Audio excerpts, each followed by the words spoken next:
ভোটের তারিখ ডিক্লেয়ার হয়ে গেছে।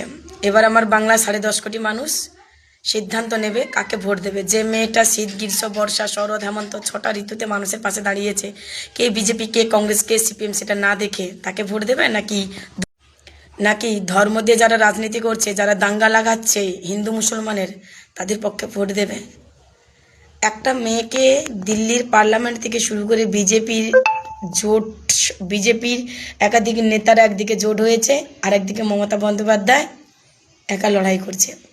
এবার মানুষ ঠিক করবে যে তারা তৃণমূল কংগ্রেসকে ভোটটা দিয়ে সে যে লক্ষ্মী ভাণ্ডারটা পাচ্ছে, তার মেয়ে যে কন্যাশ্রী রূপশ্রী, তার বাড়ির বৌমাটা যে লক্ষ্মী ভাণ্ডার, এবং তার শ্বশুর শাশুড়ি বার্ধক্য বিধবা, তারপরে হচ্ছে তাদের পরিবার স্বাস্থ্যসাথী কার্ড, তার ছেলে যুবসাথী, এইগুলো রক্ষার জন্য মমতা বন্দ্যোপাধ্যায়কে ভোটটা দেবে, নাকি তারা বিজেপিকে ভোটটা দেবে শুধুমাত্র ধর্ম দিয়ে রাজনীতি করার জন্য?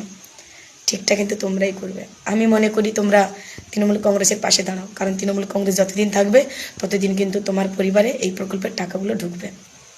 এটা ভেবে নিও না যে তুমি বিজেপিকে ভোট দেওয়ার পরে তুমি এগুলো পাবে, জীবনে কোনোদিন পাবে না।